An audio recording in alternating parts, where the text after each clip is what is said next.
And we should be live. So, hi everyone. With me today are Lisa, Dungeon Matron, Lawrence Davies, Sean from Full Moon Crafting Studios, and Earthman Brick. How are you all doing? Woohoo! Okay. Okay, some of us have had long weeks, but today we'll be going over the Vicious Teabagging Crafting Challenge, which Dungeon Matron set off a couple of months ago.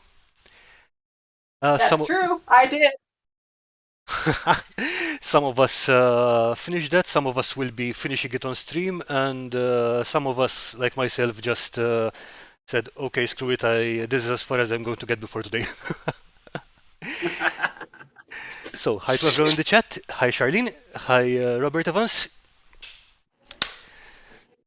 So, what are you fine people up to? Or what have you been up to? Well, playing Easy DC with my friends yesterday was fun. Whoops. And trying desperately to finish my project here, which is coming apart as I speak.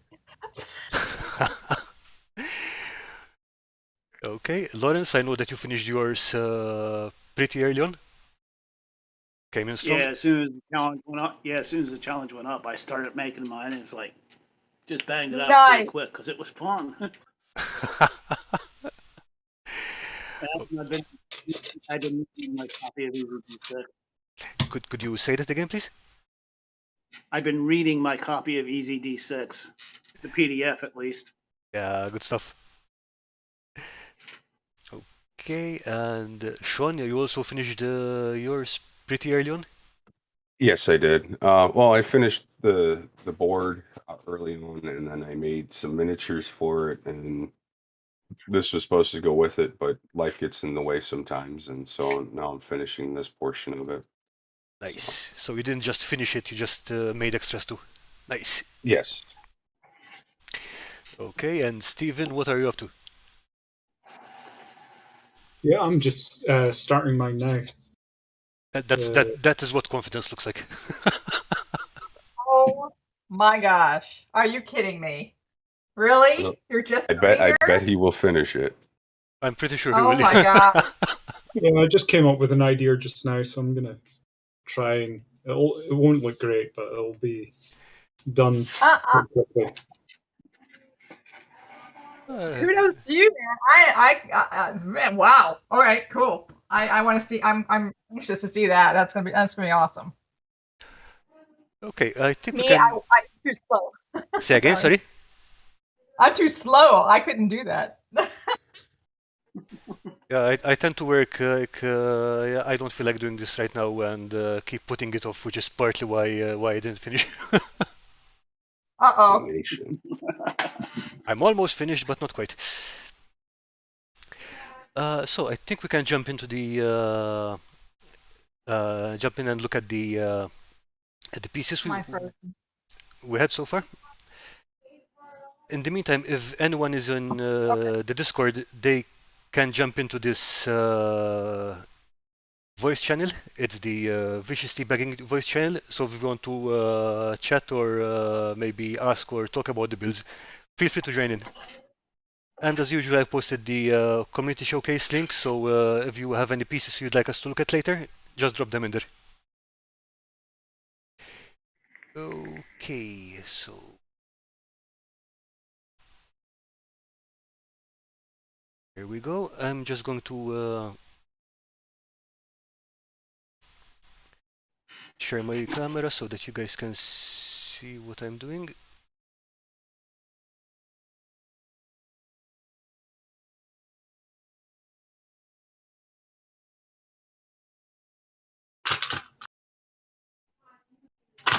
Okay.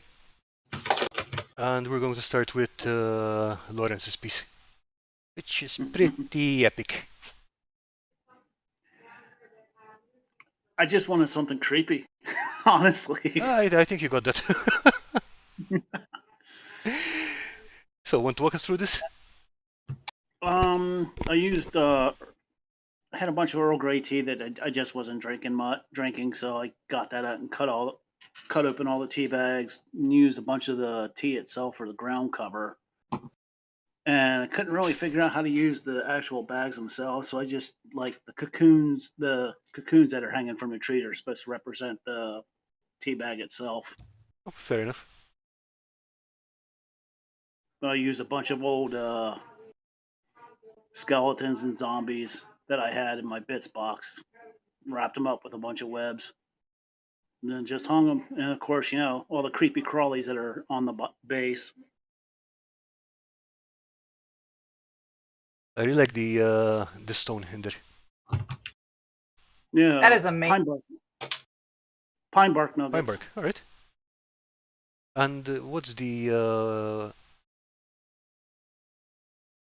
that white spider web thing?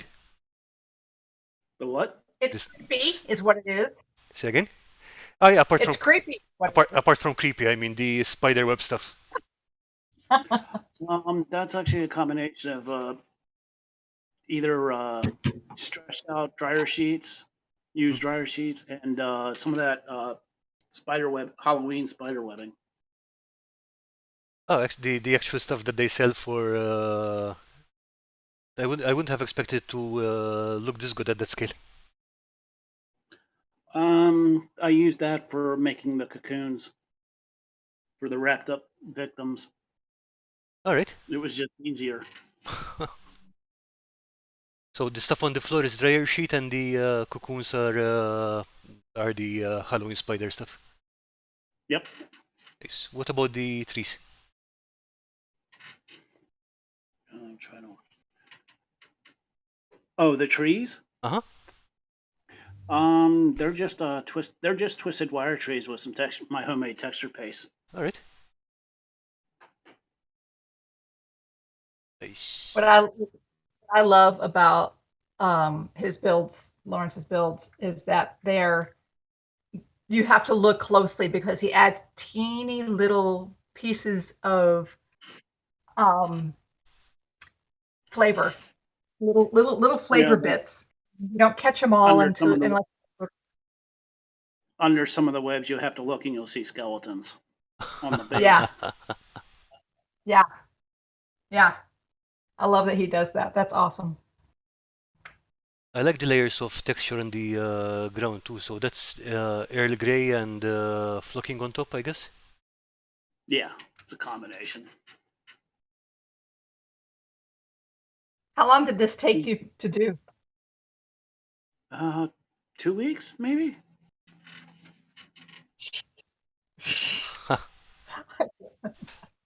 I mean, I've done a couple other. I've done that tentacle terror piece, and then the Baba Yaga hut since. So. Yeah, man, you're a factory. Yeah, exactly. Here I am still working on this after a month. What's your recipe for painting the stone? Because I really like that.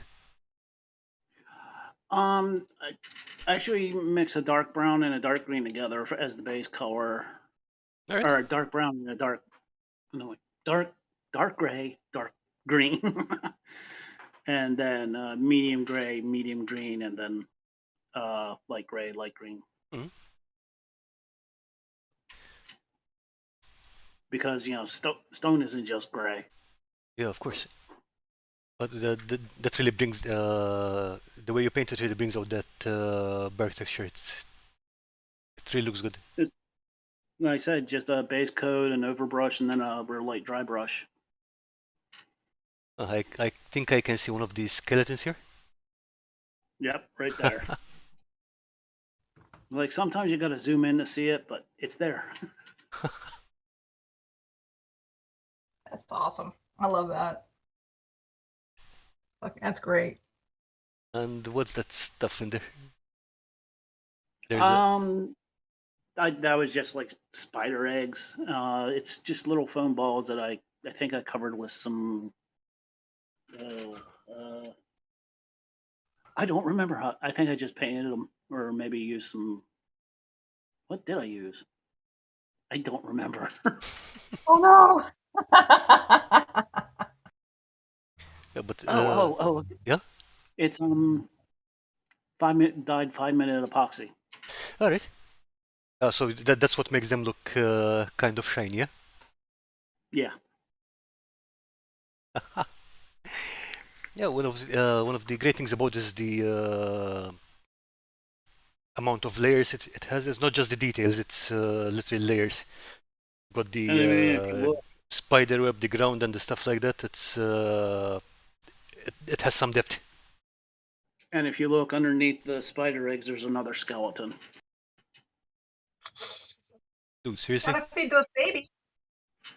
Oh yeah, okay, I see him. I see the skull over here.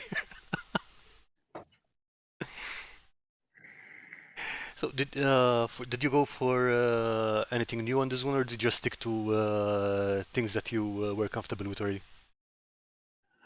Using tea was something I've never done, so that was new to me.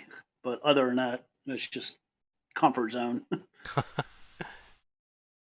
Any thoughts on that? I mean, like, do you find any trouble with that, or was it just ground cover as usual? Ground cover as usual. I mean, I actually like the way it worked and worked out. So I actually saved a couple little containers of it for future use.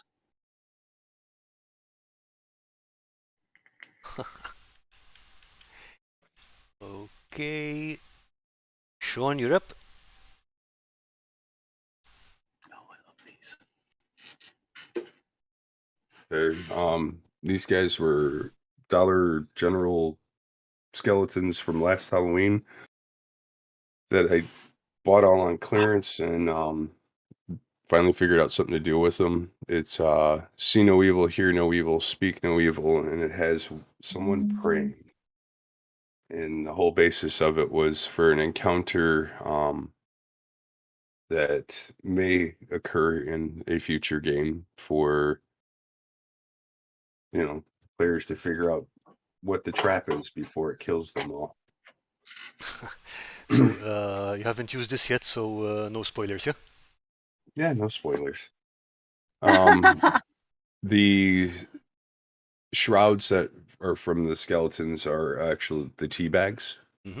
From a set of tea bags that's more like cheesecloth than actual the disposable ones, I guess. I don't know how to explain it. It's a little bit thicker. And the ground set, which is the next photo, is what they're on. That there is made with tea flock. I use tea for all of the under flocking of it, as well as in the riverbed or Okay. swamp.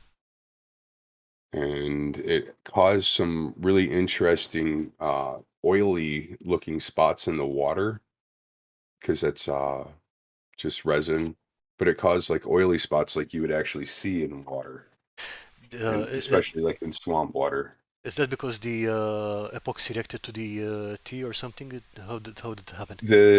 The tea that I'm using is a really grit coarse tea.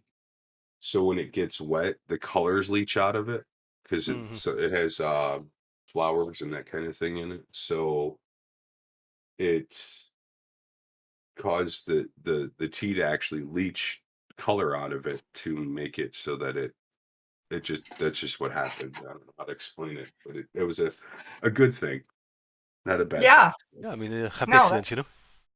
Oh yeah, it was just the first time trying that, where I was using something that like when it gets wet, it had its own color in it and it leached out, and it actually works really well for this piece. Yeah, it does. I mean, those patches of color look really. They make it look much more interesting.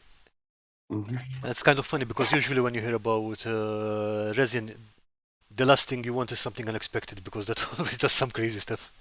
This Oh yeah. this turned out to be a happy accident. Yes, it was. I was actually now that I've seen how it works, now I'm trying to recreate it. So it's one of those things like, oh, hey, that works really well. I'll do that more frequently.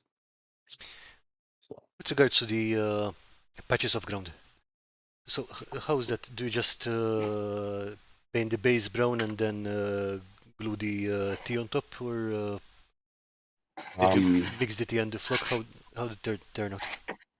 well, I started. It's a foam base. Then I use styrofoam, the little, little, and cut it to make so it's raised up, and then covered it with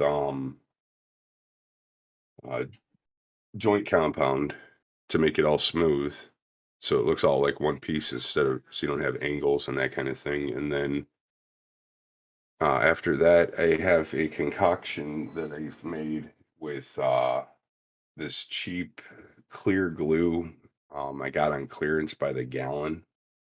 I think I paid like $3 a gallon for this glue, and when I mixed brown paint into it, it made the ultimate mud color. So I use that as the base, and then I go back through and All right. paint everything. So, and then glue all the flocking down, and then more glue, and then more glue, and more flocking, and more glue, more flocking, until it gets to the point where I want it to be. Okay. Robert Evans said that the water effect is very cool. Yeah, it is. Yes, and that was a horrible water effect to achieve, and I'm telling everybody this so that they don't make the same mistakes I did. Your painter's tape does not stop the flow of resin. Oh, I think I Ouch. was talking with you, Karl, actually, when I was doing it, and I think it was a giant cussing storm, Yeah. Yeah, I remember that. if I remember correctly, of why isn't this working properly? And that, and you know, I like to put my stuff outside to dry, and I found that resin doesn't react well with humidity. No, not at all. It No. takes an extremely long time to dry. mm. So, The thing is that if it reacts, if humidity gets to it, then you get all sorts of bubbling and things like that. well, see that's the thing. Like in a swamp, though, like the bubbling, you can get away with because it would give that where the methane gases are being released, and Right. to give it that look. To a certain degree, yes, but it can get a bit much, and there isn't really much you can do to control it. Oh So yeah, it could literally end up being way too much. Yep. But with the painter's tape, painter's painter's tape does retain the resin, but you have to layer it up. You're not going to do one layer and leave it at that. You really have to reinforce it. I had reinforced it, and I even I took and taped a card over it with it using it, and it's just it was something. It was like it's called green frog tape. It's from you find it in the painting section at any of the big box stores, and it just didn't work well because I was reluctant to use duct tape on it because I didn't want to destroy the sides of No, the. duct tape would just have ripped everything out when you tore it Yep. off. So I need to find a new method to build dams. I think I think Michael uses acrylic sheet. I'm not entirely sure if it's acrylic sheet or whatever, but basically just builds a dam out of that and hot glues the pieces together. But same thing, you have to be very careful that there are absolutely no gaps. Well, one of the things that I found that I could get away with is using plexiglass. Yeah, that will work And too. tape the plexiglass to the side of the piece, but so the plexiglass is the whole length of the piece. So I mean, I mistake learned, and I'm moving on from it, and it works out well. And the part that isn't done yet is the Baba Yaga hut for Is that the what you're part of working the on right now? encounter. That's what I'm working on right now. Let's see But if I I can found bring it that up. using these silicone brushes actually gives you the false texture of wood once it dries, which I don't think you'll be able to pick up on camera right now. Yeah, but I think when you I can we can see that. Yeah.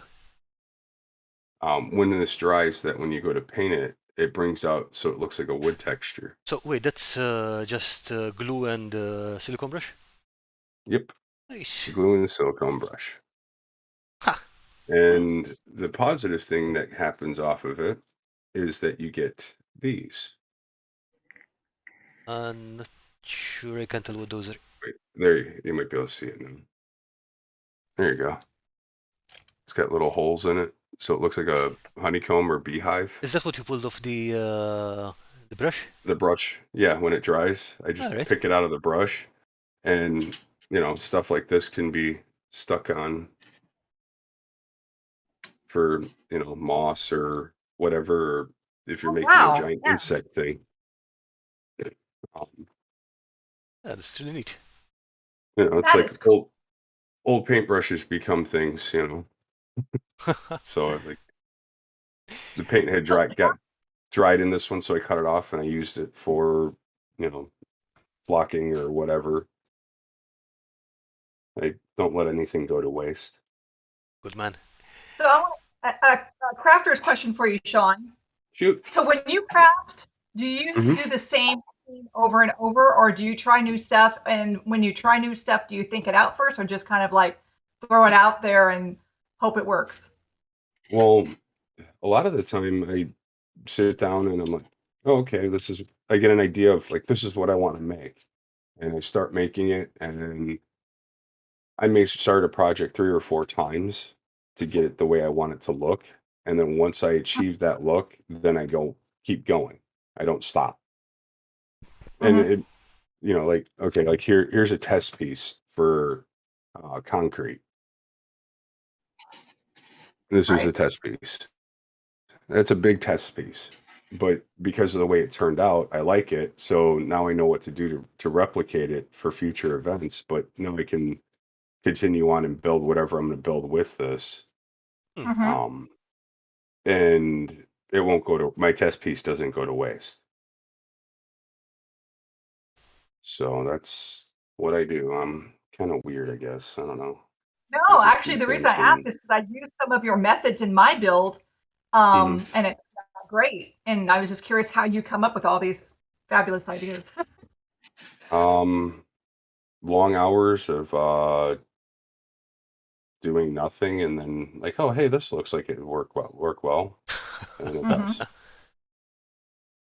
There, it'd be hard for me to sit down and tell somebody a formula for the things that I mix together to make, Mhm. you know, my washes or that type of thing. Because yeah, there's the basis of you use your uh, dishwasher's stuff, the jet dry stuff, and then you add your ink, Mhm. and then you add this, and you add that, and well, okay, well that's what everybody else does, so I'll try using this much of it because I'll measure it so I can have it for the future reference, and I do that, and then it's like the next time I go to make it, I look at that and I'm like, well, it's not dark enough, so I'm going to add more pigment of this color in it, or I'm going to add this ink, this green ink, to give it this little bit of green shine with the black, but you won't see it with your naked eye, but it'll affect the whole entire piece where it has like this like slight green hue to it,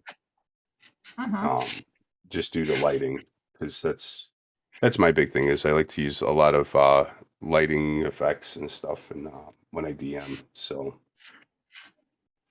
Yeah, I mean that's you've got That some of the shots you take are really atmospheric.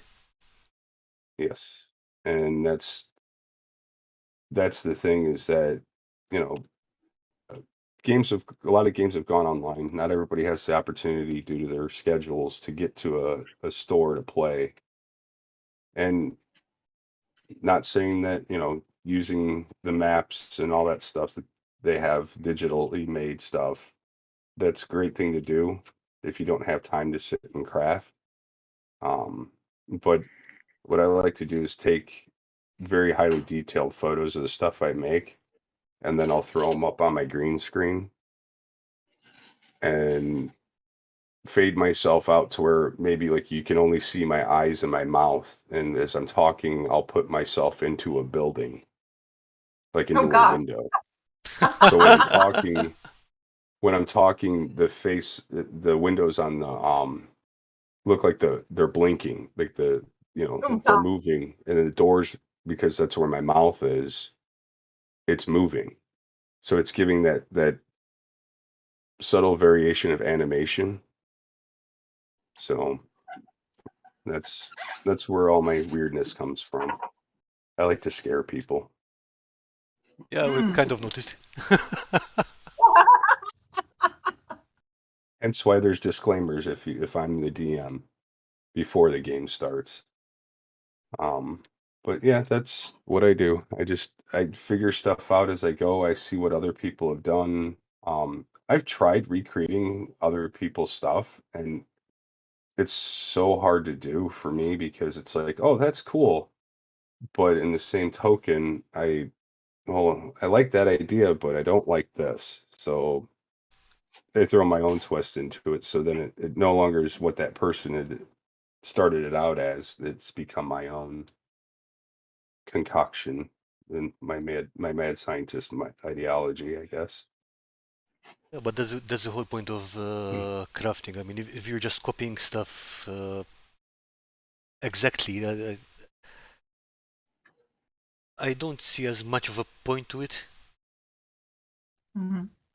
I mean, sure, okay, you need to have some stuff on the table, but you might as well have bought it or whatever. Well, it's good. Like when people are first starting out, copying other people's stuff Hmm? and trying to make, dungeon tiles or, based off of this person's the way that they did it or this person or that person. That's how you start to build your skill set. But Yeah, for sure. eventually, with within a short period of time, for most people, that stuff goes to the wayside of copying what other people are doing to it's becoming your own style. Oh yeah, for sure. And once that Absolutely. occurs, you have, it's like, oh, this dungeon tile looks like this person's thing here, but it's got this green shiny gloss to it. And oh, that's dungeon tiles that have, a slime on it. Well, that slime is actually the monster that those people will be end up fighting.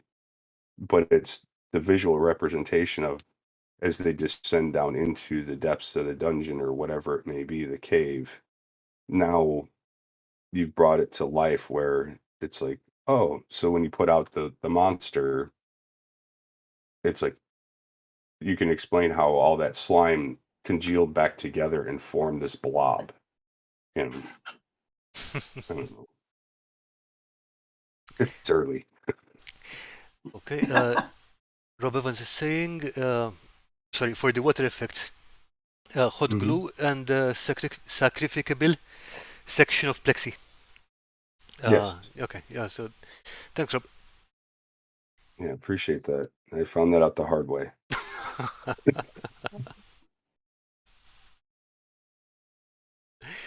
Okay, back to the challenge stream. And I'm up next, I guess. So I didn't manage to finish this one.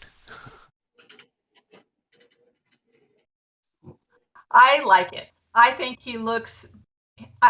Well, he's he's either dancing or he's getting ready to rip someone's face off, or he's getting ready to rip someone's face off and then dance. Yeah, after I finished posing him, I thought it would be fun to, once he's finished, take a few photos of him, remove the background, and just have him pointing at things like whiteboards or stuff like that.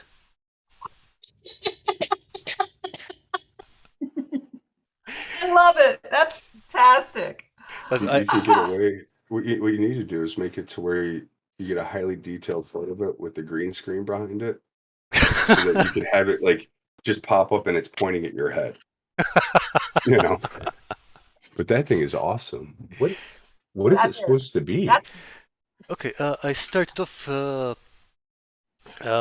with the lesson from The Witcher 3, but then it kind of grew into to its own thing. But I kept the whole design of this tall, skinny tree creature. So I you- guess it's the head. It looks like those monster or not monsters, those like robo-mechanical things from the Fifth Element. The face. Kind Oh, there we of. go. Yeah, It was just the angle it was sitting at. Now it looks more like a raven. Okay. yeah. To be honest, I didn't put much detail into that because I want to cover that with a cowl of some sort, so it's not going to show that much. But are you going to paint it? oh yeah, of course. What colors is it going to be when you paint it? Do you know? I was planning to go for dark greens, browns, and grays. Basically, I got some advice from Steve from Steve's Paintbrush. Mm-hmm. Now the thing with that is I didn't want it to be gray, green, and brown all over because that would be pretty dull. Mm-hmm. So I added in these things like these mushrooms growing out of it or these pieces of bark so I could put in some color variation. Yeah, that is a very cool touch. Okay, and it's got this other beehive kind or wasp nest kind of thing growing on its leg. So I could put in some color variation in there. That is really cool. So there's not I'm trying to see how big it is. How tall is it? Can't tell you. No, a second.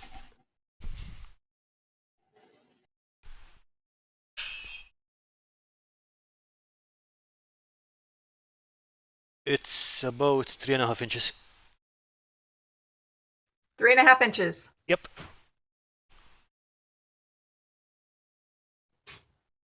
He's So- big. Yeah, he big. So and yeah, for the teabag part, I used the bag. I ripped up a bag and used it as the to make layers of cloth for this scare thingy, Mm-hmm. and the teabag string to make that rope around its waist. And you said that you were going to make a cowl to go over the top. Exactly, yeah, same thing. I just ripped up the teabag. Just make sure there are no really straight lines in that. Just make it as ragged as you can, and then just glue layer over layer with super glue. You know, I got to tell you, it's kind of cool with it in the light color that it is now. It's kind of ghostly looking. What I was thinking about because the tea bag, the fabric, whatever it is, makes a really interesting effect with the super glue. It's hard to I didn't manage to take to get it on camera, but it looks like it's kind of shimmering. Oh, So that's cool. what I was thinking it was if I can find a way to put that on a painted miniature without ruining the paintwork, because you know sometimes with super glue you get that white film if I think if it comes into contact with moisture or whatever. So I'm always kind of worried about putting that to painted miniatures, but that could make some really good wings. That's true. Ooh, it could. Good idea. But again, I need to find a way to apply it to miniatures that have already been painted without ruining the paintwork.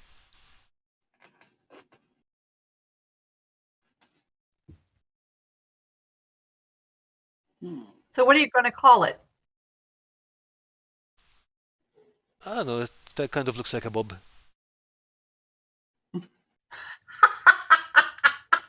Bob Delition.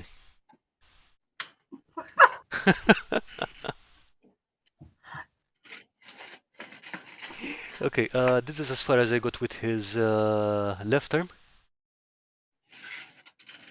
Okay. So Oh, wow. You can see it's kind of skinny and messed up, especially compared to the other arm.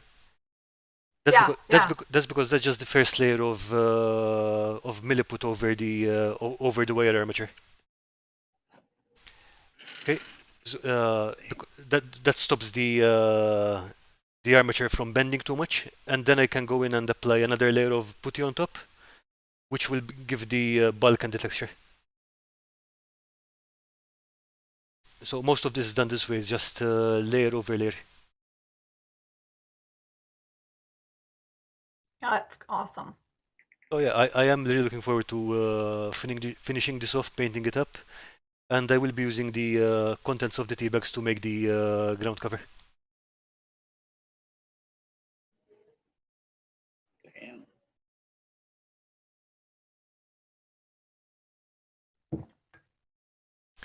I like that he's pointing because it's like you're next.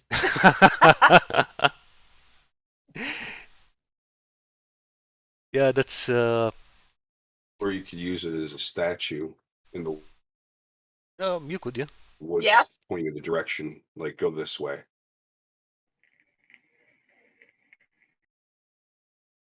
So let's see. Evolution of gaming. How are you doing?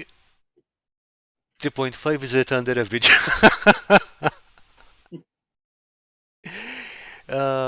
And Mr. Crinkle. You suggest Mr. Crinkle as a name for the thing? Yeah, it could be. I don't know. Mr. Crinkle. Bob Crinkle. Yeah, okay. I'll take that. Crinkle. So, Steve and Lisa, how are you guys doing? I'm gonna have to. I don't have any photos, but I'm going to do like a live pan of mine. If that's okay. Alright. Oh, sure thing. You want me to do that now? Whenever you're ready. I mean, there's no rush. Oh, Oh. Steve, what the hell is that? I figured I'd have like the tea like coming out like it was what is it? It's like mimic or something kind of idea, but it's like the tea is possessed and it's Oh, coming damn out it. of the Okay, mug. I didn't see the mug right away. I thought it was a paint handle or something.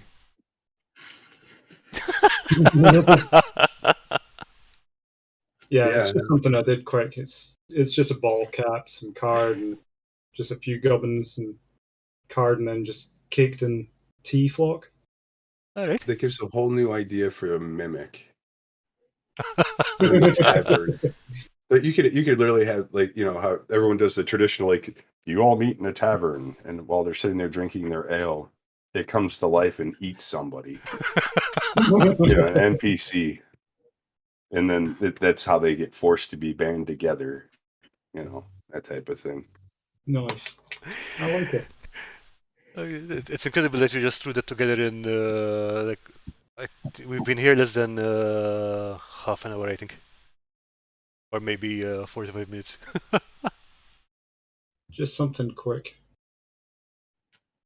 I keep freezing. Stop freezing. Maybe you should have some hot tea. I think it helps with it.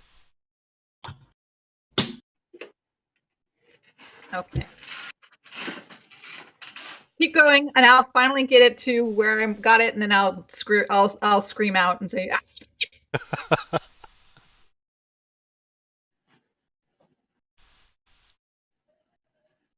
Oh. Ha! Evolution of Gaming says brings a new meaning to teetotaler. That's for Steve's team mimic, I guess. That's a good one, Evolution. So if anyone wants to drop anything in the community showcase for us to look at later, I'm just sharing the link. And if you're in the Discord and want to pop in and say hi on the stream, you can just join us on the voice channel.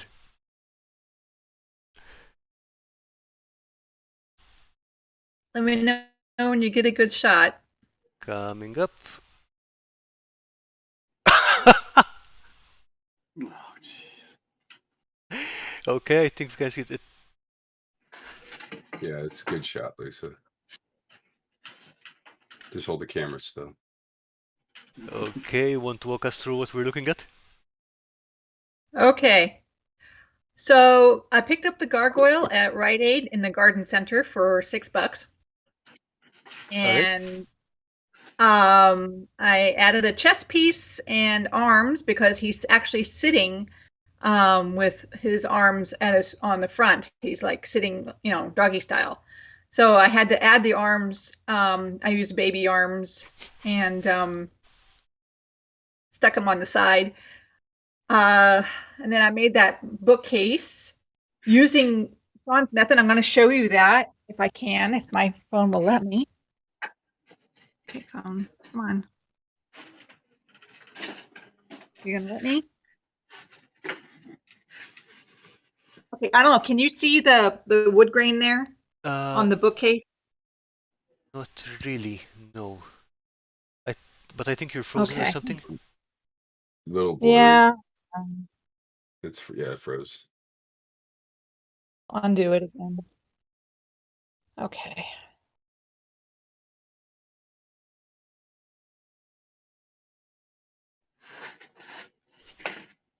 I really like how this one turned out. And I know you've been working really hard on it. Yeah, this is a pain. Come on, phone. I need a new phone. Yeah, Lisa sent me a message this morning saying that she'd been up till 4 in the morning doing. Yeah, she mentioned. I think we could see the wood grain there for a second.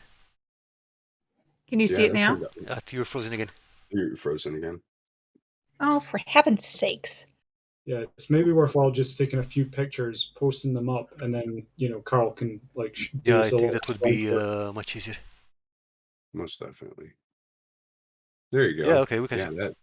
Oh. Yeah, you got it? Yeah. We saw the green.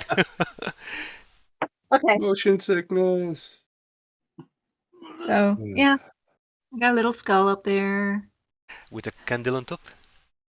Yeah. Did you put smoke on top of the candle? Yes. So, yeah, there he is. There. Okay, here. Can you see this? Yeah, could you slow down a little with the camera?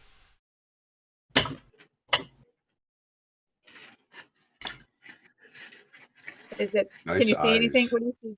Yeah.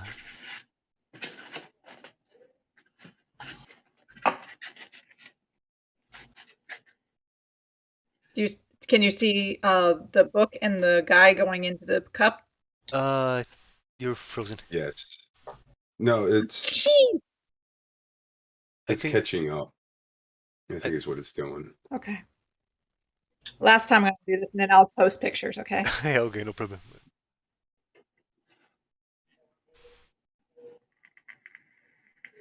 Okay, we can see the guy being dipped into a cup. Can you see the book? A cup of Joe. Yes. Cup of Joe. Nice. That's Joe. Over the cup. Thank you, Earthman Brick, for giving me that idea.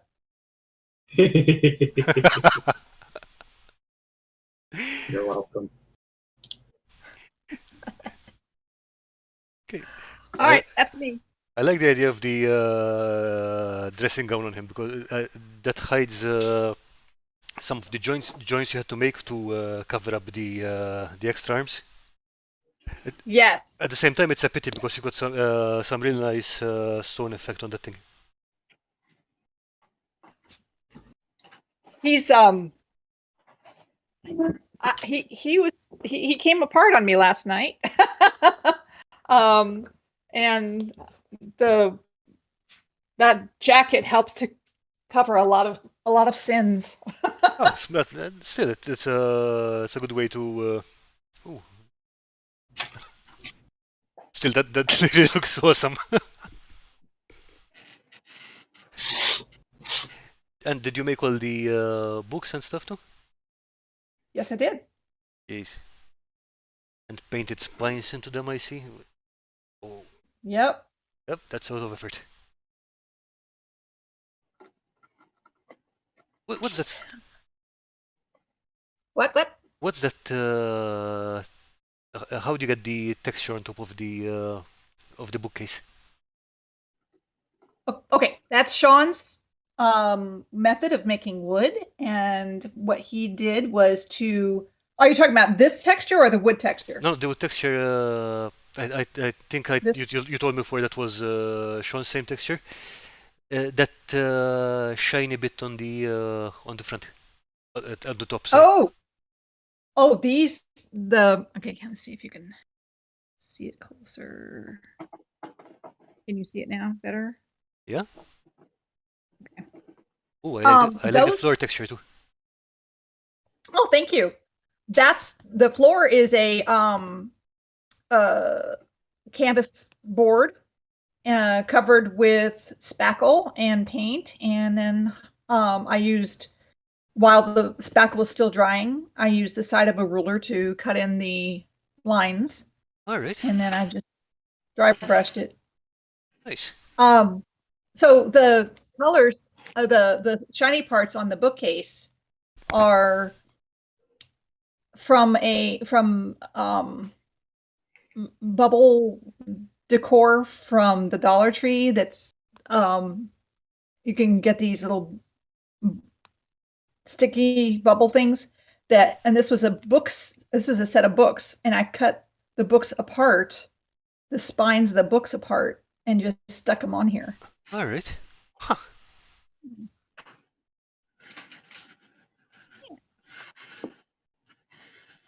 I mean, this one looks awesome. What So about that's my guy. how do you get the ice in there? Because I think that was a solid piece, no? The eyes, Yeah. I mean, how did you? those are doll's eyes that I popped out of a doll that I bought at the Dollar Tree, and just snipped them to size and sanded the edges smooth to fit that. Okay, so you laid Stuck them it in there. you laid them on top rather than sticking them in. Yep. That makes sense, yeah. Yeah. And that's a It much could smarter pop way of right out doing right it. now. Yeah, long story short, don't play dolls with Lisa because she likes to tear her ones apart. Yes, this is true. I can imagine that phone call. Your daughter is doing this. Oh, it's perfectly normal.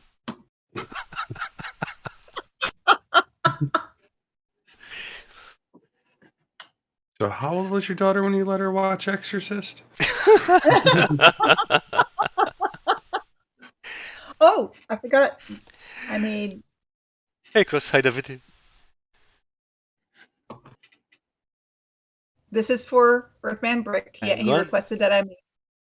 And that is I have no idea. It's just a crazy box that looks like the box. Go Hellraiser. ahead, hon. Yeah.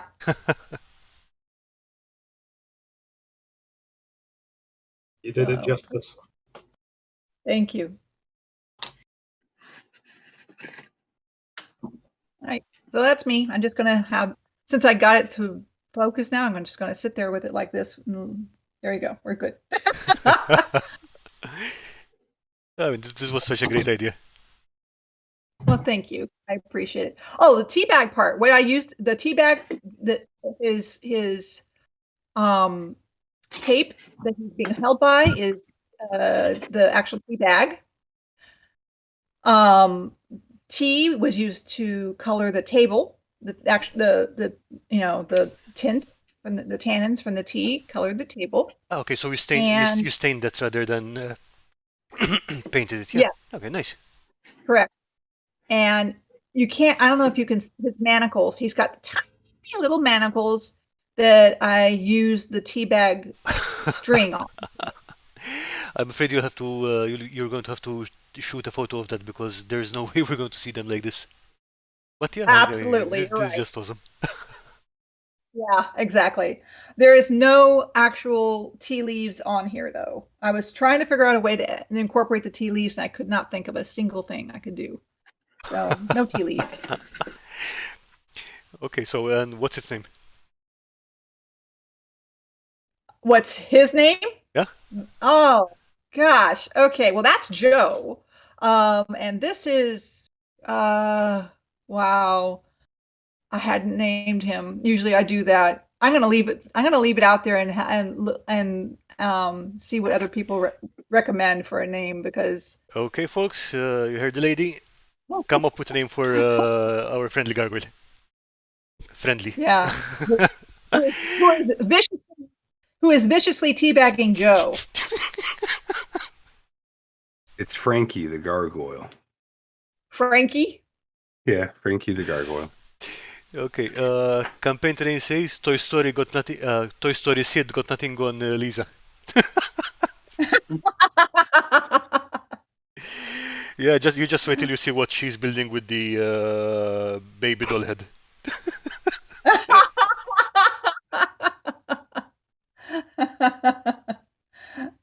Yeah, that's true. Okay, Evolution of Gaming suggested Gary. Gary the Gargoyle. Okay, and that works too. Actually, have you been watching Sandman? Yeah, of course. So all the gargoyles begin with G. Yeah. Yeah. Robert just said that everyone knows the gargoyle's name starts with a G. So Greg. Yep. Yep. Speaking of Sandman, I'm really surprised with the with how well the casting worked out. Yeah. There's a lot of names in there. Yeah, I mean, put it this way: I would never have thought to cast Gwendolyn Christie as Lucifer, but the voice she does is Right. amazing. Yes. Yes. Cross says I'd call the gargoyle Earl Grey. Earl Grey. Oh my God. Earl Grey. Earl Grey the Gargoyle. Yeah, That's the winner. I think we have a winner. That's the winner. I love it. Thank you, Cross. Perfect. Yeah, this is actually a result of a lot of people giving me ideas with the boxes and the name of the book and the chair and the jacket and everything. I mean, a lot of people. This isn't mine entirely. I have to say, a lot of people helped me with this. So it's kind of like a collaborative effort here. Yeah, but you put it Yeah, together. but you're the So one. You brought everybody's ideas together to formulate one particular thing, so it is yours Yeah. It's all you. Yes, but I mean, with other people's input. it's other people's input, and I just like to give credit where credit's due with some of the ideas that people gave me to bring it to fruition. Thank you all. Oh, no problem. That's what we're here for. Earl Grey. All right, Earl. Earl Grey and Joe. So Earl Grey. I don't know what kind of tea this is, but this is what it looks like. This is what I use for ground. I don't know if you guys can see that or not. It's what I use for ground flocking. It's got, I mean, little sticks to where it's finely ground. It smells really good. I just won't drink it. Are there flowers in there too? I see some blues and Yes. reds. All right. Yeah, there's flowers in it too. So when you put it down for ground texture. Oh, nice. There you go. Wow. Makes it go real fast. Uh-huh. Damn. That's awesome. And it makes the room smell good. That always helps. Great. Well, that's very different from my usual crafting, which makes my room smell bad. But yeah, there you go. Yeah. With the glues and the melting foam. Which is what my basement smells like right now. Melting foam. Yeah. Still, at least it's not as bad Supposed as. to turn the exhaust fan on. Say again. Oh, for Lawrence, I was saying that he needs to turn his exhaust fan on. Yeah, I mean, I was going to say the worst crafting, I think, the worst smelling crafting, I think, is leatherworking, especially when you're using leather fixers and finishes, because you end up with the room smelling like badger's pissed in it for a week. So, what's everyone's favorite crafting smells then?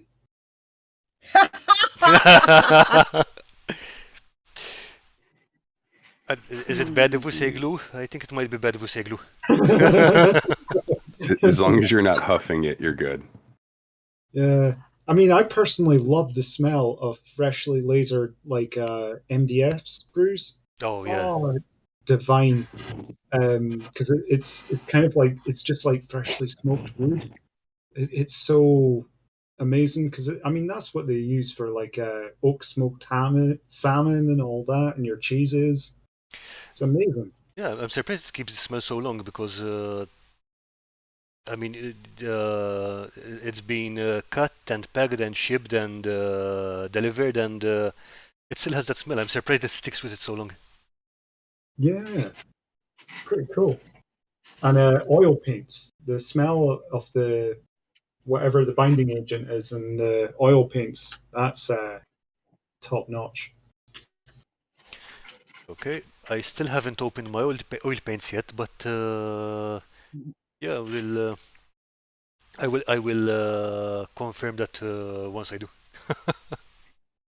And I don't understand like why people are like say, oh yeah, you can get like a odorless what is it, white spirits and everything. It's just like the regular smell of like paintbrush cleaner and everything. Like I don't know, I don't find it nauseating or anything. I think it's fine. Some people might prefer not to have that. Yeah, fair enough. I It's like not the that smell of crafter paint. minds. Say again? It's Go not ahead, that the Lawrence. crafter minds the smell. It's their significant others. Oh. Oh, that's deep. Okay, Wow. I will chalk it up all to one of kinds the of trade worst secrets. smelling things is if you have a 3D resin printer. Yeah, those stink. Mm. Especially when you have like 3 or 4 of them going at once, and you forget to turn the exhaust fan on, and then everybody in the family, gets mad at you because they can smell it Yeah. across the house. Yeah. Is there like a resin which smells less bad or? Yeah, the best resin that I found that works really well for me is Anycubic's it's an organic resin, Mhm. which it's still toxic despite what they say, but um Don't drink it. Yeah. yeah, don't drink it. It's not as potent as the chemical based resin. So I don't know. And then there's supposed to be like a even lower odor resin, but I found with some of the resins, they're I don't know how to explain it. It's like some of them that you pay $50 for this little bottle of resin and you figure like, oh, it should work pretty good according to what people were saying. Then you try printing with it and it doesn't work. Hmm. So you're just like, okay, well, I'll chalk that one up to a learning experience. But then you learn, like I've learned how to mix different resins together. So even the bad resins, I still use them, and then once they're gone, I just don't ever buy them again. So it's kind of recoverable. If assuming Yes, you know how to mix them and stuff. Yeah.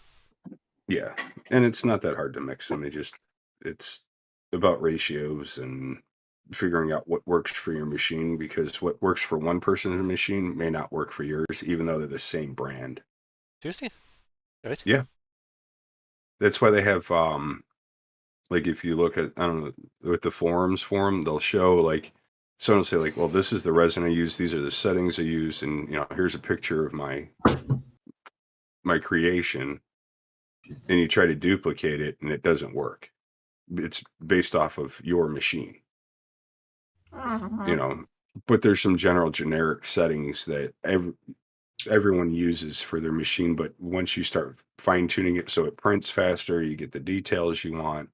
that's where it starts to change, and that's where the resins can change Hmm. the outcome of things. Sorry, tangent. No, it's interesting stuff. I mean, it's an area I never looked into really.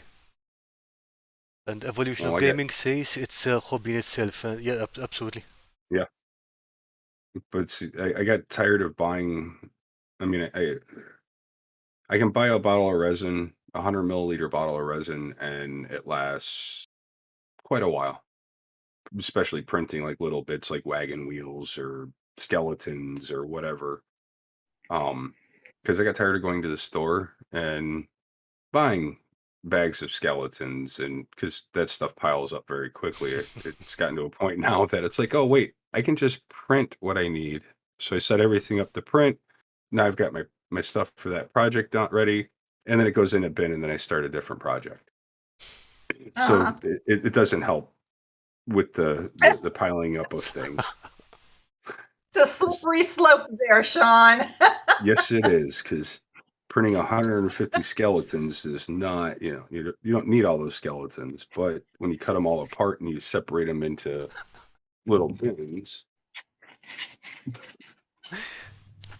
like these, Hang on. so you could just grab bits. Oh, those little organizer boxes, yeah. Yes, the little Dollar Tree organizer boxes. All Better hail the than Dollar Tree. it's all DM Scotty's fault. I tell you, it's It a is. racket. I swear that man owns stock in Dollar Tree. That's why he promotes it. Absolutely. The worst thing for me is that we don't have Dollar Tree here, obviously, but we have similar chains, but they never have any of the really interesting stuff. Oh, Mm. But I mean, we get all the basics like popsicle sticks and the Mhm. important stuff. But anything else, not really. But Well, yeah. that's why you order it offline. But if you order from the Dollar Tree online, be wary because you're ordering it by the case. Oh, Yeah. So, like the little dollhouses that I turn into for set pieces for towns and that kind of thing, okay. they come 32 in a case, so you can make Mhm. 15 houses. I'm just saying. Yeah, that might be a bit much. It seems like it'd be much, but the thing about it is, though, then you get all the pieces with it, and then you find yourself Mhm. popping the windows out, and like, oh well, Yes. I could just make a mold of this window, and then I could use it all over and over again. And so it kind of works out, but it's just when you get a case of, I don't know what I don't even makeup brushes, these things, uh, buy them by the case because they're $1 a piece, Okay. so that when it gets all nasty, you just throw it away. And Yeah. how I many are in a mean, case? I don't remember off the top of my head. All I know is I A have it lot. set up. I have it set up to order every 6 months. So, Wow. You do go through those pretty fast, yeah? oh yeah, Uh, they're makeup brushes. They're not meant for paint, and no matter how you can clean them, but they start losing their, hmm, I don't know, just the texture on it. I don't like. But one of the things I did find that worked really, really, really well. Is it this? Never mind. I'll get that thought back in a minute.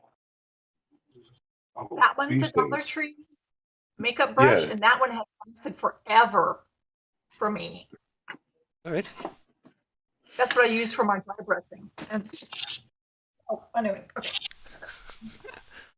Oh, hi, Poppy.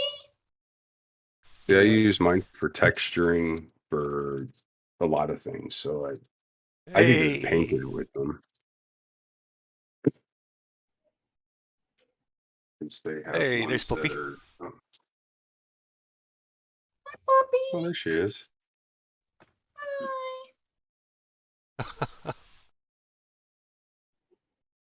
Hi. Our mascot has arrived. Yeah, always welcome Yes. on the show. One of many. See, because I don't even know what this makeup brush is for. Uh, But it's got a 90-degree bend in it, or uh, maybe 45. to paint the inside of one's nose, I guess. I'm not sure. I don't know. Yeah, I have never understood the dark arts of makeup application. but It's magic. this works really well for getting into tight spaces. But once you use it, it gets gummy. So All right. they only last for so long. That's why I order them by the case. Oh, these things. So at Dollar Tree, you can get ones like this that are over in the crafting section. Ah, okay. These little, The sponge brushes, sponge applicators. yeah, Oh yeah, Yep. yeah. So, but you only get 6 in a package. Well, if you go over to where they have like, I say tools loosely, they have these ones, and you get 8 in a package, and it has different sizes. And then the dowel rods that come in them are just soft enough that you can craft with them. So I ordered these by the case. They're all up those stuff, so you can see. So those are from the tool section, and the other ones are from the craft section. Yes, but the ones in the tool section come with ones that are this size versus this size. And once these get all full of paint and nasty and you can't use them anymore, well, there's a piece for your ground texture. You just Cool, cut it yeah. up and glue it on. So I'll order these by the case. So I have, really good idea. and then I got free wood too. Yeah, I can see when you say you're not a fan of throwing anything away, you're not joking. Oops, we've I use lost. everything until it can't be used anymore, and if I can't use it at that point, then it goes in the trash. But I don't save trash, if that makes sense. Kind of weird. Yeah, I mean, as long as it has a use. Yeah. Yeah, if it can be used, then I use it. If it can't, I just throw it. We seem to have lost Lawrence. Oh no! Uh-oh. So in the meantime, let's see. Campaign Terrain says, I don't know, taxidermy smells pretty bad. Yeah, I'm pretty sure it does. And Robert Evans, favorite smell, a new pot of paint.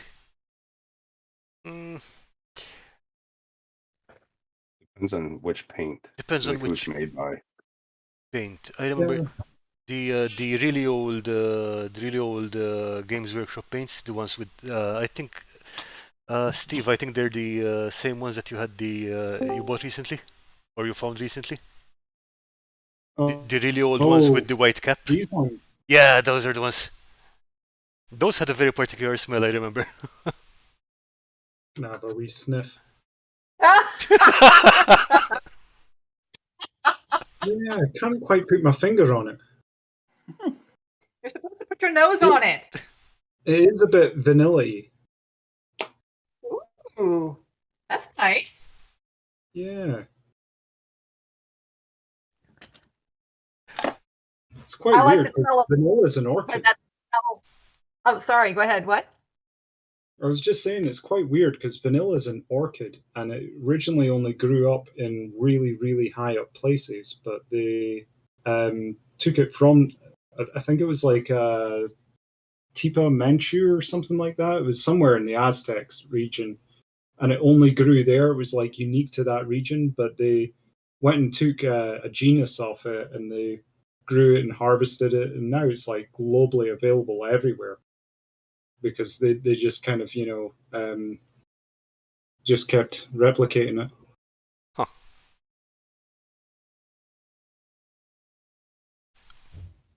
I have no idea. You get everything on this channel: botany and crafting.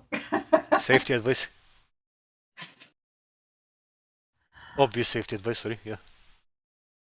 So, and Robert Evans says, best dry brushes are made by Army Painter. You get small, medium, and a large dome-shaped brush for about a Jackson. That's $20. I usually get by on the cheapest brushes I can find, so I don't think I've bought miniature painting brush in 15 years. But I only Wow. use it for extremely fine details. I mean the 000 size brush.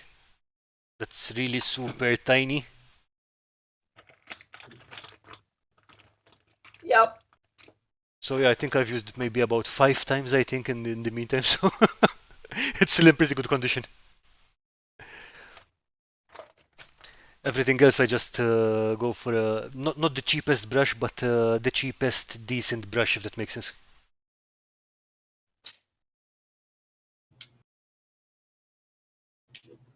I was going to show you what I found at the Dollar Tree that helped me with my floor. It's a nice pack to buy. These palette knives.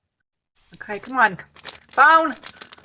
So if my phone ever decides to work, I have these palette knives from the Dollar Tree. It's a set of 3. There's a larger palette knife, a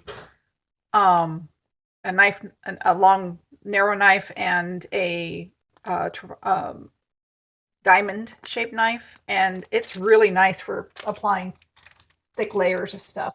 That works really well. So like a spatula kind of thing. Yeah. Well, come on, phone. Stop being stupid.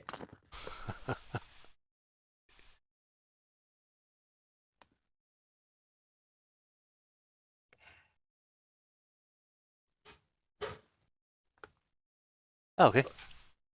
Right there's 2 of them. Yeah, I can see how it works. There you go. You got them. Yeah.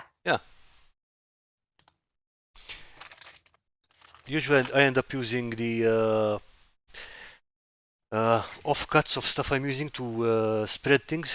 It works pretty well, but yeah, I mean, if you have dedicated tools for that, you don't end up fishing for bits in the bin or whatever. Yes. Steve, hold that back up to the camera, that thing that you're working on.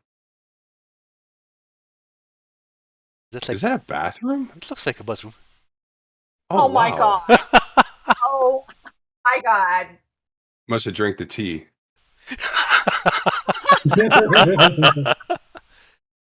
Yeah, I just started making it just now because I've got a tub that's filled with when I was originally designing toilets and stuff. So these were like a couple of the throwaways that I made, like bad designs that I couldn't replicate the design so easily because I used pistachio shells for like the toilet bowl there and for the sink. And trying to get 2 pistachio shells the exact same shape and size is a nightmare. So that wasn't. It was a good idea to try, but it didn't work. And then eventually I came up with a toilet design that was so much better and I was able to replicate much easier overall. But yeah, there's a lot of failed concepts and ideas in here, so I figured I'd just try and throw something together quickly on the stream. So I've got a little section That's a lot of the toilet there. A lot of toilets. All Yeah. you need now is a guy standing there with a cup of tea in his hand. But yeah, I mean, it's you guys have seen the original toilets video that I did. Yeah, of course. Yeah. Yeah. Yeah. No, loved the urinal cakes and everything. I mean, Yeah. it's so realistic. There was a giant fly in it as well. Oh no. But yeah, that was like the male toilets there, and I'm gonna be making like a female toilets at some point. And everybody knows that the female toilets are so much messier than the guys' ones. It's just a fact. I thought a toilet's a toilet. I didn't realize that there was male and female toilets. Oh dear. How do you think you get more toilets? I thought they were made of porcelain. My bad. I didn't realize that they had feelings today. Gotta retrain my brain for that thinking, I guess. Toilets are evidently a sexually dimorphic species. So what's a bidet then? Is it You know, is it just the cranky love child of a sink in a toilet? I don't know. I don't know, it's some sort of a degenerate abomination. Toilets But they should work not so be well.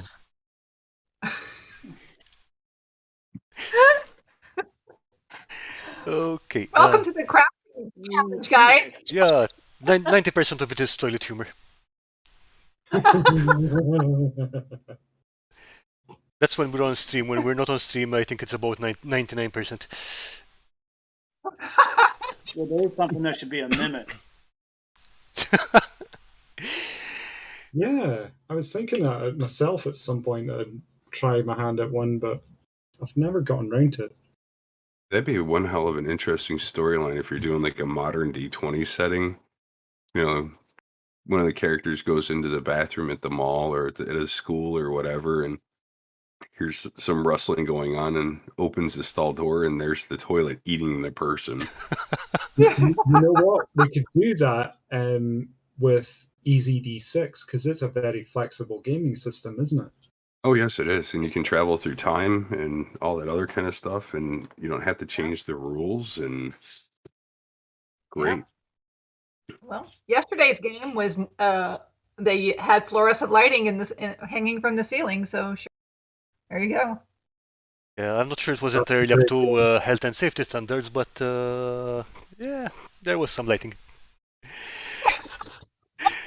So, how do you guys feel about taking a look at the community showcase now? Let's do it. Okay, and before we do that, Steve, would you like to throw down the new challenge? Yeah. Please do that. You can maybe help me out on it. It's basically based on the concept from Mortal Kombat, where they've just beaten the opponent, and it comes up, finish him. And yeah, that's the main concept, is that we've got so many projects that we juggle on between other projects, and it'll be a case of, right, I can't continue with this project just now because I have to sideline it, to work on something else that I can finish on time. And for whatever reason, it's broken our momentum, and we've had to move on to something else. Well, now is the time to bring back those old, dusty, forgotten, half-baked projects and finally finish them. Okay, apart from finishing my teabag challenge piece, I think I've got some sculpts from the last millennium, which I can finish off. So I'll probably be dropping some before and after pictures about that. But yeah, anyone, if you have any unfinished projects, just take a before picture and then post the after picture at the end of the challenge. Before picture. Say again? It's a mess. Before picture, it's a mess. Okay, so with this challenge, does that mean that like your studio where you do this stuff, does that count as a crafting project? Because I always finish what I start. So the one thing I haven't finished since I started is I've been setting my studio up for 6 months and keep rearranging it and tearing it apart and rearranging it and tearing it apart. So I guess technically that would be a craft, wouldn't it? Yeah, Yes. I would count Yeah, it. Yeah. but on one condition, right? What's that? You've got to add something else to it. You've got to show us another little finished piece. Because you got to give us a little something, a little small craft as well as that. Okay. And it's like the cherry on top. Okay. Like So- show you like all the stuff that I do in the midst of trying to reorganize everything. Yeah. So that's pretty much everything that I do. So okay, that works. What about you, Lawrence? Do you have any special unfinished project? I got a couple. I got those ruined towers I never finished. I could improve the farmhouses, those little farmhouses I did. Mhm. Yeah, that's about it. I generally finish most of my stuff too. Yeah, I think I think I'll improve the farmhouses. since I started the channel, especially, I think I'm finishing most of my projects. But yeah, I do have some older stuff from way back when that needs attention. Okay, so anyone who wants to join in? That they look Lawrence, great that's already. great. Yeah, they already look great. It already looks great. What are you going to do to it? I'm gonna add a stone base to it. Then maybe like have a window in for down to like in a basement. Ah, okay. Okay. Fortify it up a little. All right. Of course, then I'll have to add steps from the door down, but that's easy enough. Yeah. Okay, so anyone who wants to join in, just drop into the Discord and we'll take it from there. So in the meantime, let's go and have a look at the I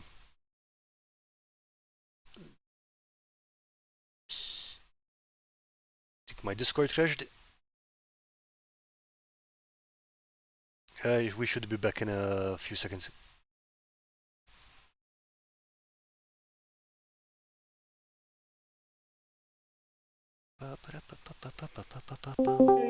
Hey, we're back.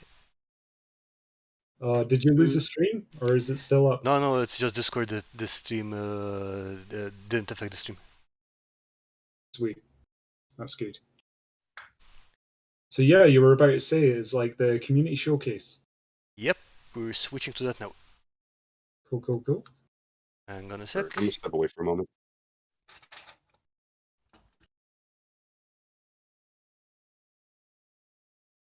Okay, we've got a few pieces here. So first up, Lawrence, I think this is yours.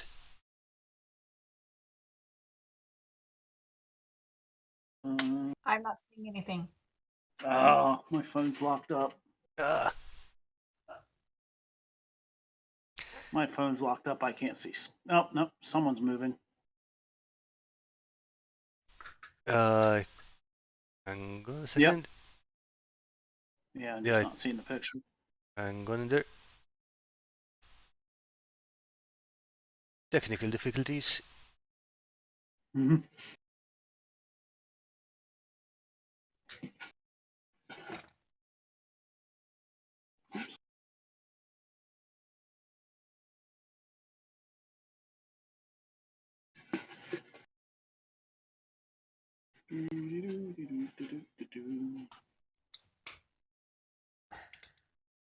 Okay, hang on. I'm trying to figure out what the problem is because I have no idea.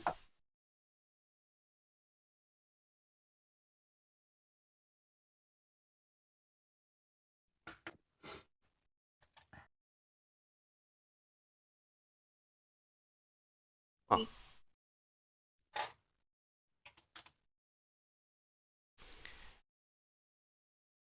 I do not. I have to find who came up with this idea. I'm using someone else's idea again, but this Okay. is such a beautiful thing. I have to find out. I have to research it. I thought it was Landvetter, but it's not. That did this. I will find it though.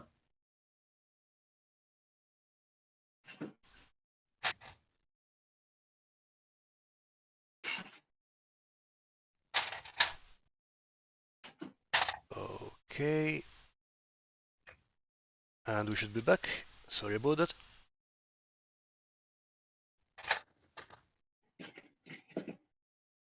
Was it Ta-da! this?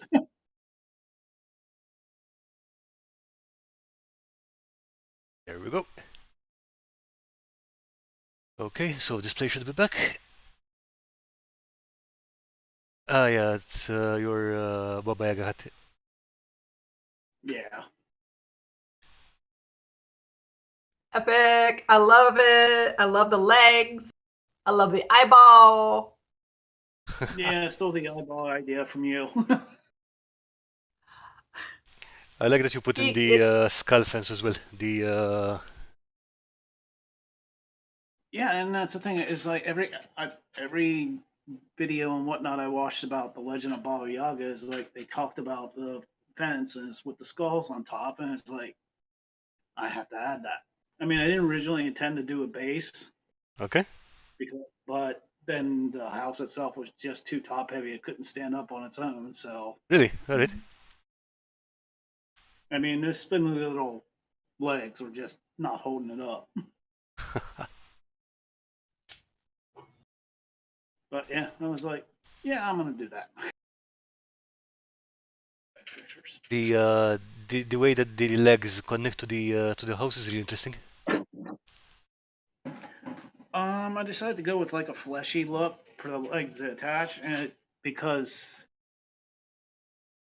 it was a pain in the butt to get them attached to the house itself and actually stay there. So I used like a bunch of dots, clay, and green stuff. It was like, okay, let's just make this look like kind of a muscle texture. All right.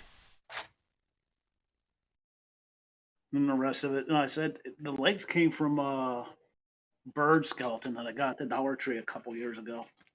All right. That makes sense. But the house itself, I based off Devs and Dice log cabin video.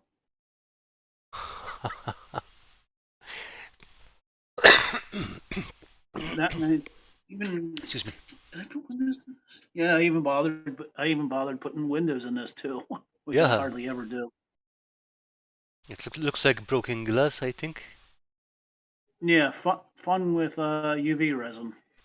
All right. Oh, wow.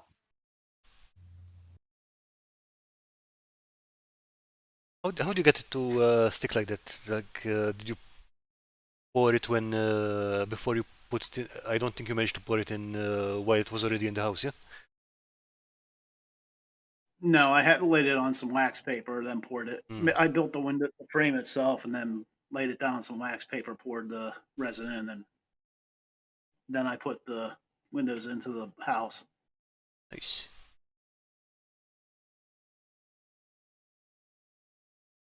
Okay, we've got the And eye for going some there. reason, I decided, huh? No, say you were saying? And for some reason, I decided to put a little cobblestone pathway in there. I don't know why. I just thought it looked cool. No, that does look cool. I like it. I think that's great. Of course, It's I had to welcoming. put some spider webs. Come on in. Have a seat. This is awesome. The mold stuff growing all over it is a nice touch. Yeah, Yes. it's just flock and PVA.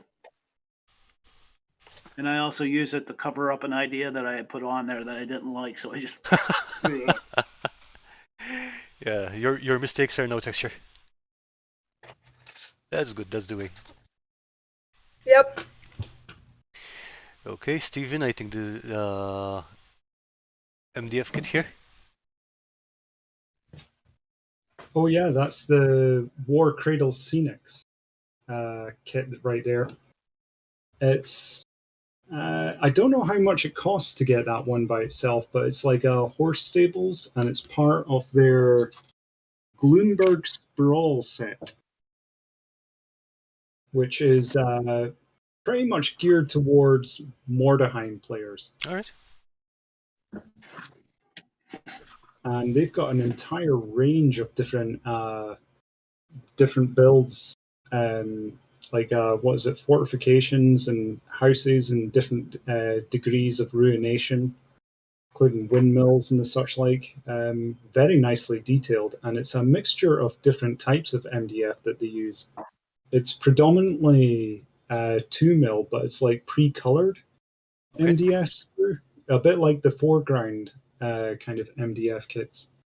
And obviously, I wasn't just going to leave it as, you know, it was just with the standard paint job that they've done with it. So I've kind of embellished it slightly. Just a little bit. Yeah. Well, I've used a number of techniques that I learned from Knight of Dice, who you also interviewed on your channel at one point, I believe. And he's a really smart guy, and he actually designs and makes his own MDF terrain, and he does a great job. But one of the techniques I learned from him was that to essentially whittle the corners, just to take off those sharp edges. Breaking the hard edges, yeah. Yeah, and what a difference it makes. I mean, it's hard to tell now that it was originally an MDF kit. That's quite important for anything. It's not just MDF, even foam or plastic or whatever. If you want something to look old, make sure that there are no really sharp solid corners. Yeah, absolutely. Mhm. And I've done a number of upgrading to this particular set, Okay. because typically with the laser cut MDF terrain, they only ever etch one side of it with actual details. So the other side is just completely plain, which obviously wasn't going to quite work for me. So what I've spent a lot of time doing is, like, for the fencing and the such like, was just getting old coffee stirrers and just layering them onto the thing, just snapping them by hand so that would leave some rough broken edges. Okay. So that would add extra detail as well. And I did that with the troughs as well. What I did was slightly angled them, because if you look at the original picture that they've got there, you'll see how square and rectangular they Oh are. wow. It's like a little box. Yeah, this one. Yeah, the one in the middle. Yeah. So I just angled them out slightly and then just cut off the side pieces and replaced them with a wooden stirrer and just trimmed the edges. All right. And then to create some rudimentary kind of water effects, I just threw in a whole lot of PVA. There's no science or anything to it. It's just a huge wad of PVA, left it to dry in the sun, worked a treat. Yeah, I mean, I did that once, but unlike you, who are obviously a man of science, I had done that sometime around January, February, and there's no way you're going to get PVA to dry quickly in those conditions. Yeah, and you've got to watch with PVA as well, because if it does take like more than a few days to dry, it'll get mold. I didn't have that. Ew. I did not have that problem with the that piece I was telling you, the one I left in January. I did have that problem with my with one of my battle mats. Literally, Right. it went. It was flocked green, but it literally went white all over. It looked disgusting. Yeah, Oh, it's pretty savage when it happens and heartbreaking. So it's something to be wary of and look out for. Because I remember I had that with one of my kits, and I was able to save it. I think the trick, if you do want to try and recover from it, is to just pour boiling hot water on it, Yeah. and then you can sort of like clear it off, and then you can dry that out, and then start fresh, so you don't have to throw out the entire thing. Yeah. In my case, I had decided that because of the flocking, it ended up being too crunchy to roll up properly. So I just kind of wrote it off. On the plus side, when if you get mold like that, you can kill it with fire.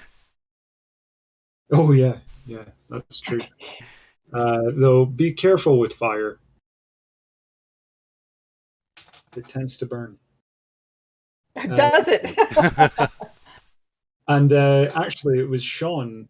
He taught me a great technique with this as well for making the hay bales, because it was like I was spitballing the ideas off him, and he was coming out with loads of killer ideas that were very useful, and to just make them using old twine. All right. You just Ooh. unravel it, and then just I've got a piece here. Hang on a second. Yeah, so you just take some old twine, unravel it, just kind of, and you can just start streaming it just with your forethumb and finger. You can just start streaking it out that way, and then if you're wanting more kind of busted up kind of little layers, and then you can, if you want a little piece of tumbleweed or something like that. Huh. There you go. Nice. Oh, that's cool. All right. Great That's good. idea. That's great to know. It And is. if you want to sort of like do more of the fun stuff, but Sean, he's kind of the expert when it comes to a lot of this stuff. I just poach ideas off him. I'm not an expert. I just do things. He And does, if it Yeah, works, but it works. and he's also very modest. But yeah, yeah. there you go. So you just kind of ruffle it up a bit and stretch it out, and you can trim it and get it just to the way that's going to work out well for yourself. Yeah, and you can also cut it up into, glue it up into tufts and stuff like that. I think that's the same kind of twine I used for my 10mm trees. It works great for that. Yeah, and I got this in the local Poundland or dollar store or just wherever you can usually find this stuff. If it's not in the crafting section, it'll absolutely be in the gardening section. I think I look in the gardening section. It tends to be cheaper. Yeah, absolutely. Yeah, because the typical, if you're just buying string, it tends not to be this kind of variety. What you end up with is the stuff that doesn't have all this kind of stringiness on it.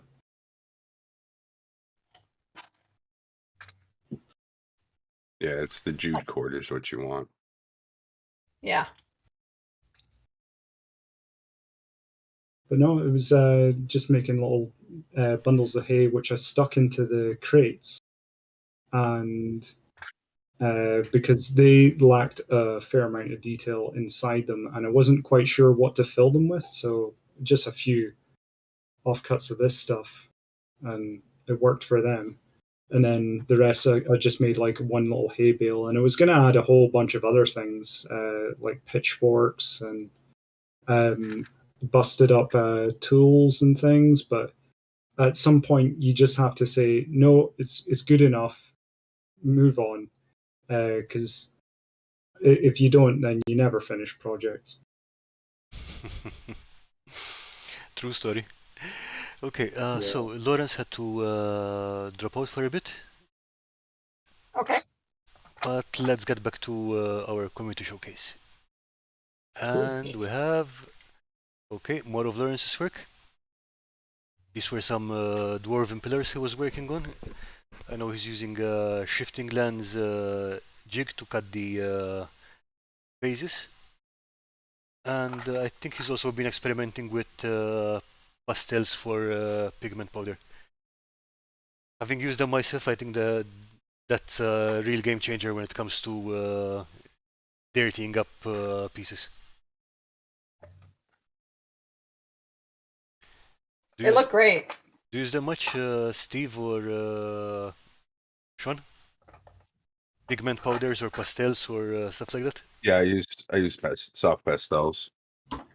I Use just them got too. my first lot last week. Nice. Just got them off eBay, so I'm not going to use them anytime soon. But I've got them here for when when the need arises. I can start finally trying my hand at it. But yeah, it's a lot of people swear by it. I mean, I That's saw. my Yeah, please go ahead. So that's my solution. What's your solution? Sidewalk chalk. I mean, it is Yeah, it still chalk. works. It's going to do the same thing. Yeah. I mean, in theory, you could use a pencil too. I mean, like those soft pencils. Those would work fine Yep. too. It looks like one of our mascots decided to show up to sniff my tea. All right, Tater. Yay. Dude, no, you're going into my paints. Get out of there. Ah, we missed the cat. Ah, she'll be back. Yes, he will. Okay, back to the showcase. Okay, next up, Rob. Oh, I think these are some BattleTech minis.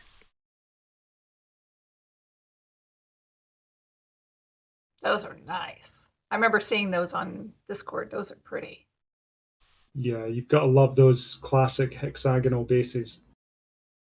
I mean, that game has been around for decades. Oh, nice rebel bricks, I guess. Yeah, those. What was it? He was originally using DAS clay to make a whole bunch of bricks, but I told him recently about the DAS do a terracotta variant, and Oh, I so think it's maybe like £1 more expensive. But he was like explaining about how he was like painting them all up afterwards and stuff, and I was like, "Oh, dude, you can, so you know." wait, he's casting bricks. Yes, I think he got a brick mold from Green Stuff World. Wow. That's some dedication. Okay. Yeah. Yeah. I think I don't know if he uses it for rubble piles for bases and things, or what he intends to do with them.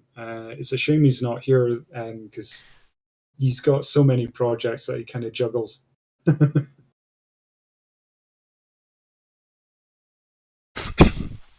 Yeah, I mean, I'm aware of his Tau army for Warhammer 40. That's one of his larger projects, and it looks fantastic. Oh, definitely. Okay, some more Oh wow. basing, I guess. It's a nice texture variation there. Mm-hmm. Yeah. Rob uses the AK terrain line, which is very similar to the Vallejo texture stuff that they use for ground. He's actually gotten me into start using the AK stuff, so I like it. Robert is here. Hey, do you want to join in? Jump into the voice channel and tell us about this?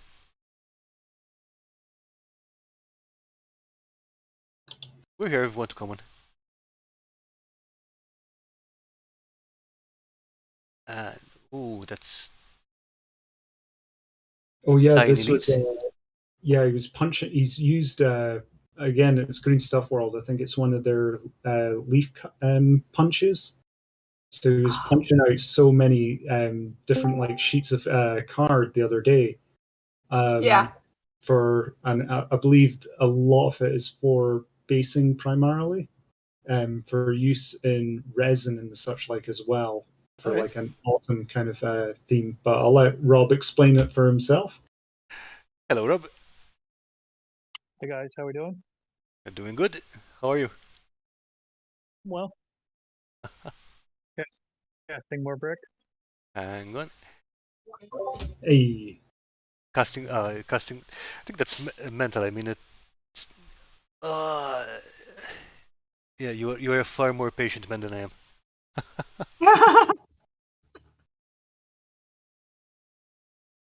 Yeah, so the bricks are for a vanity project. I'm gonna try to do like a falling apart building. All right. Um, so we're gonna stack these. Wow. I don't know how long it's gonna take me, but the base is grout covered with sand. All right. Earthman brick helped me figure out what I was doing wrong. Um, oh, the BattleTech minis are for a buddy. I got those done this week. They look real good. Real good.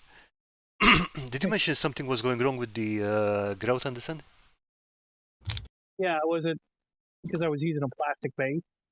I didn't put any glue down, and so it broke apart the first time I did it. Okay.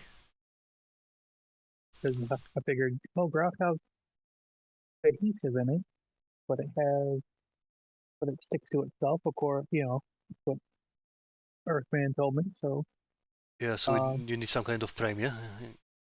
yeah, so it looks pretty good. We're gonna add some water effects to it, and probably some puffs to see what condition I can get it in.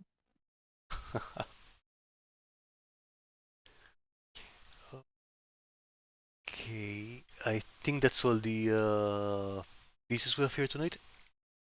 Mhm. Yeah. Are the leaves for the fantasy thing you're building as well? Say that again. I said, are the leaves for the fantasy thing you're building as well? Yeah, the leaves are for a it's twofold. It's for a fall scenery that I'm going to build for Halloween. I'm going to build a graveyard. What, sorry? A graveyard, Alright. and then I'm going to use the rest of the leaves for basic material for future 40K army. Nice.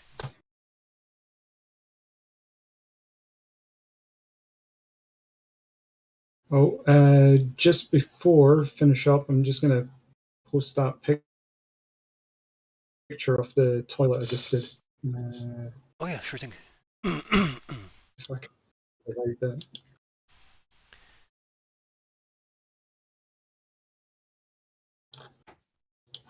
Come on, internet, don't fail me now.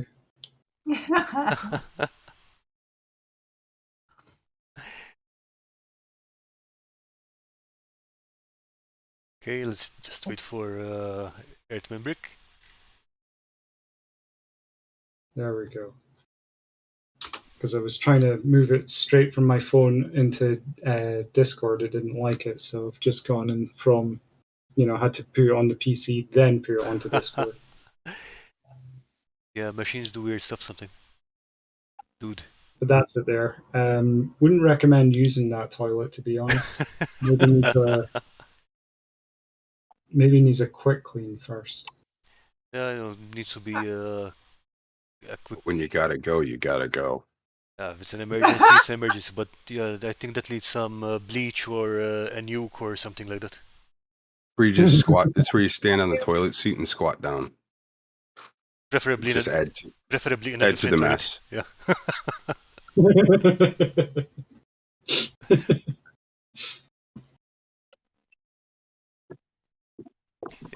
What's the mirror? Is it a piece of CD or a actual piece of mirror? How do you make that? You can buy them very easily. I think I got them on eBay. It's basically just mirror mosaics. For like if you've got like a bathroom Oh, tiles. damn it! All right. Yeah. Wow. And I just got like about 100 of them, and I was just like, because I thought, oh, that's going to be perfect for mirrors, for windows, that type of thing. I didn't realize that they made them so thin.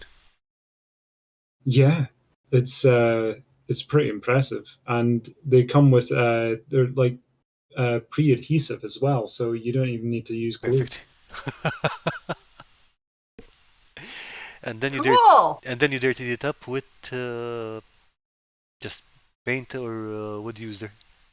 Yeah, I typically use burnt sienna and burnt umber. Nice. That's my go-to. Just cheapo craft paints, because the cheapo ones tend to have a higher transparency, and therefore they naturally fade. So you don't lose all the pre-existing detail that you've already got on the piece. Awesome. It has a very organic look to it, your piece. Yeah, I might add it to a larger piece of terrain or something, like make it like on the third or second floor of a giant piece of ruins. Just kind of jutting out. The last semi-functioning toilet of the apocalypse. Dun, dun, dun, dun. Gosh. Fine, headed out the door, around the building, Warning, flush may no longer work.